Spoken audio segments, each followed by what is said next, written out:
چار پانچ چیزیں ہیں جو ڈسکس ہو رہی ہیں. ایک یہ کہ عمران خان صاحب کا علاج کہاں ہونا چاہیے. حکومت میرے خیال میں ان کے علاج کے حوالے سے معاملہ ختم کر چکی ہے. یعنی 25 تاریخ کا کہتی رہی حکومت, کل رات کو پمز ہاسپٹل انہوں نے لے جایا گیا, ٹریٹمنٹ ہوا.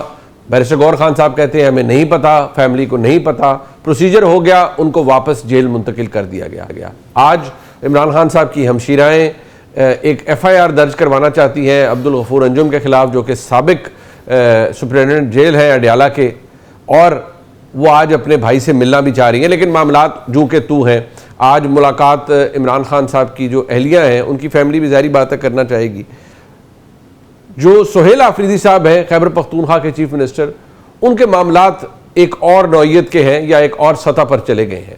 اب اس کی دو ہی صورتیں نکل سکتی ہیں.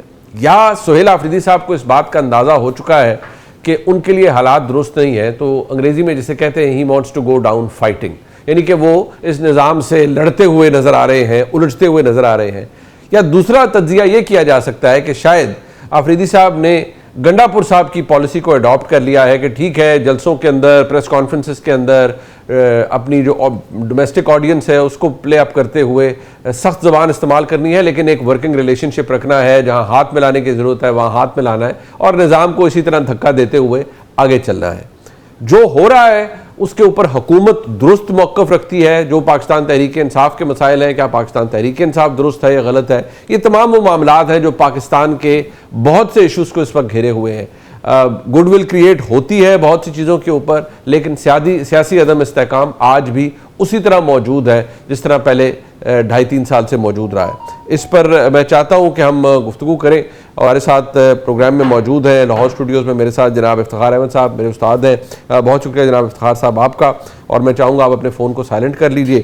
اور میرے ساتھ موجود ہیں جناب مظہر عباس صاحب, میرے بڑے بھائی ہیں, استاد ہیں, میں ان سے بہت کچھ سیکھتا ہوں. مظہر عباس صاحب آپ کو بہت شکریہ, آپ ہمیں جوائن کر رہے ہیں. اور جناب اطہر کاظمی صاحب میرے بھائی ہیں اور نامور صحافی ہیں اور اینکر پرسن ہیں, بہت شکریہ اطہر کاظمی صاحب آپ کا بھی. سب سے پہلے یہ جو میرے لیے تشویشناک بات ہے, یا خود پاکستان تحریک انصاف کے چیئرمین جناب بیرسٹر گور خان صاحب کے لیے تشویشناک بات ہے, وہ ہے سہیل صاحب کا کہ وہ للکار جو انہوں نے پچھلے دنوں دی تھی.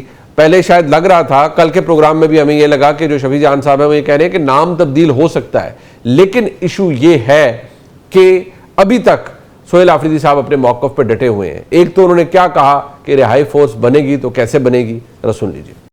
ہم اپنے امن فورس کو جو عمران خان کی رہائی کے لیے ہم بنانے جا رہے ہیں, انشاءاللہ بنائیں گے بھی, اور اس کے ذریعے اپنے لیڈر, اپنے قائد جناب عمران خان صاحب کو رہا بھی کروائیں گے. دوسرا موقف شاید انہوں نے کوئی اس میں ابہام نہیں رکھا, لیکن شاید خیبر پختونخوا کی حکومت نے یہ ڈکلیئر کیا ہے, اور پاکستان تحریک انصاف کے بہت سے دوست جو شاید اس کو پلے ڈاؤن کرتے تھے, آج سہیل آفریدی صاحب نے ان کو دوبارہ سے الفاظ دے دیے ہیں کہ پاکستان تحریک انصاف کی لڑائی کس کے ساتھ ہے. یہ بھی ذرا سن لیجیے. ہماری اصلی لڑائی ملٹری اسٹیبلشمنٹ سے ہے. یہ لوگ لگے ہوئے ہیں بند کمروں میں, کسی کے آگے جولیاں پلا رہے ہیں یا کسی کے پاؤں پکڑ رہے ہیں. میں قسم کھا کے کہتا ہوں کہ مجھے ان کی کوئی فکر ہے ہی نہیں. کیا کہیں گے یہ لوگ, کیا چاہتے ہیں یہ لوگ؟ یہ کرسی چاہتے ہیں, یہ کرسی مجھے چاہیے, یہ جو کرتے ہیں کریں. کسی کا باپ بھی مجھ سے یہ کرسی نہیں لے سکتا. جب تک عمران خان نہ چاہے کسی کا باپ بھی مجھے نہیں ہٹا سکتا. یہ گفتگو آپ نے سنی. سب سے پہلے مظہر صاحب میں آپ سے آغاز کرنا چاہوں گا. سر یہ جو یہ صحت والا معاملہ اور یہ چیزیں یہ ذرا بعد میں آئے گی. یہ اعتراض ٹھیک ہے, اس وقت اس پہ ریاکشن بہت آ رہا ہے کہ لفظ فورس جو استعمال ہو رہا ہے یہ تو ماورائے آئین ہے, آپ ایک پرائیویٹ ملیشیا بنانا چاہ رہے ہیں, آپ کیا کرنا چاہ رہے ہیں, اور اس سے بڑا ایک تذبذب کا شکار ہے پاکستان تحریک انصاف کے خود چیئرمین جناب بیرسٹر گور خان صاحب. آئی نو اٹ فار اے فیکٹ کہ وہ کہتے ہیں کہ یہ تو آپ نہیں کر سکتے, اور یہ کریں گے تو آپ آلریڈی ہمارے پہ ہم زیر عتاب ہے, تو ہمارے خلاف تو ایک اور پرفیکٹ کیس بن جائے گا. مظہر صاحب.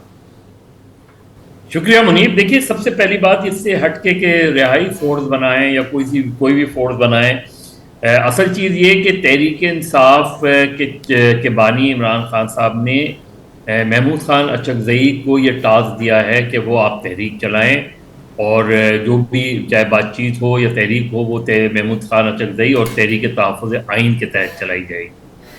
جب یہ چیز بہت کلیئرلی ڈیفائن ہے, اور یہ میں اس لیے کہہ رہا ہوں کیونکہ خود تحریک انصاف کے ذرائع سے یہ بات سامنے آئی ہے اور برملا آئی ہے کہ محمود خان اچکزئی، اور اس کو کوئی ڈینائی بھی نہیں کرتا کہ اچکزئی صاحب کو یہ ٹاسک ہے، اس کا مطلب ہے تحریک تحفظ آئین پاکستان جو بھی ہے ان کو یہ ٹاسک دیا گیا ہے. تو اگر کوئی فورس بنانی بھی ہے تو تحریک تحفظ آئین بنائے گی. یہ جو سہیل آفریدی صاحب کا وہ آیا ہے وہ اس لیے کہ وہ ایسا لگتا ہے کہ کوئی وہ پیرالل چیز کرنا چاہ رہے ہیں. اگر ان کی یہ تجویز تھی بھی تو بھی انہیں یہ تجویز اسی فورم پہ دینی چاہیے تھی جو فورم ہے اس کام کے لیے، جس کو عمران خان صاحب نے ٹاسک دیا ہے. اب تحریک انصاف کا پرابلم یہ ہے کہ تحریک انصاف ایک تو خود تحریک انصاف ہے، پھر ایک تحریک تحفظ آئین ہے، اور اس کے بیچ میں علیمہ خان ہے. یہ تین ٹیئرز میں اس وقت تحریک انصاف جو ہے وہ ڈیوائیڈڈ نظر آتی ہے مجھے.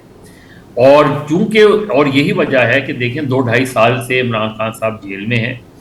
تحریک انصاف نے جتنی بھی اٹیمپٹ کی انفارچونیٹلی اس اٹیمپٹ میں ان کو کامیابی نہیں ہوئی. دوسرا جو پہلو ہے وہ یہ کہ جیسے ابھی عمران خان صاحب کی بینائی کا مسئلہ آیا، اب یہ مسئلہ بہت سمپل سا تھا اور اس میں میرا خیال ہے کوئی قباحت نہیں تھی کہ اگر ان کے پرسنل فزیشین سر اگر مجھے اجازت دیں میں چاہ رہا ہوں میں اس کو ذرا ہم ایک ڈیٹیل میں ڈسکس کریں، لیکن پہلے جو یہ والا جو معاملہ ہے اس کے اوپر آپ کے نزدیک یہ میرے نزدیک تو یہ پہلے دن جب یہ بنی تھی اسی وقت میں نے شاید اپنے پروگرام رپورٹ کارڈ میں یہ بات کی تھی کہ مجھے یہ ایک ڈینجرس ٹرینڈ نظر آتا ہے. اوکے، کیونکہ ہم نے ماضی میں یہ اس طرح کا ٹرینڈ پیپلز پارٹی میں بھی دیکھا ہے. جب بھٹو کی پھانسی سے پہلے جب ان کی لیڈرشپ کچھ نہیں کر پا رہی تھی تو اس وقت مختلف کمیٹیز، ایکشن کمیٹی بنا دی گئی تھی، جس ایکشن کمیٹی میں راجہ انور بھی تھے اس وقت، تو پرویز رشید بھی اس کا حصہ تھے، مسرور احسن بھی اس کا حصہ تھے. اس ایکشن کمیٹی تھی وہ ایک فرسٹریشن تھی اس ورکر کی جو بھٹو کی رہائی کے لیے جدوجہد کرنا چاہتا تھا، لیکن پارٹی لیڈرشپ بالکل غائب نظر آتی تھی اور وہ نہیں کر رہی تھی. اور اسی میں ہم نے خود سوزی بھی دیکھی، اور پھر بھٹو کو جب پھانسی ہو گئی تو ہم نے پھر ایک الذوالفقار چیپٹر بھی دیکھا. اس میں یہ ساری وہ آؤٹ آف فرسٹریشن تھی کیونکہ لیڈرشپ اس زمانے میں جو بعد میں محترمہ اور بیگم بھٹو نے یہ بات بھی مانی، تو اس وقت کی جو سینٹرل کمیٹی تھی اس نے یا تو وہ کمپرومائز تھی یا وہ خوف زدہ تھی، اس نے بہرحال بھٹو کی رہائی کے لیے کوئی تحریک نہیں چلائی، اور ورکرز نے جو بھی کیا وہ خود کیا. اس میں یہی سچویشن مجھے آج یہ نظر آتی ہے. عمران خان صاحب 2.5 سال جیل میں ہیں اور پارٹی جو ہے وہ تتر بتر ہے اور ایک دوسرے پہ سبقت لے جانے کی کوشش کرتی ہے، ان کو ایک دوسرے کو نیچا دکھانے کی کوشش کرتی ہے، اور الٹیمیٹ جو نقصان ہو رہا ہے وہ خود بانی کا ہو رہا ہے، کیونکہ ان کے لیے جیل سے باہر آنے کے ایک تو حکومت نے راستے بند کر دیے ہیں، لیگلی راستے بند کر دیے. آپ دیکھیں نا ان پہ کیس جو ہے وہ چل ہی نہیں رہا. اب 1 ملین پاؤنڈ والا جو کیس ہے اس کی اپیل کیوں نہیں لگتی؟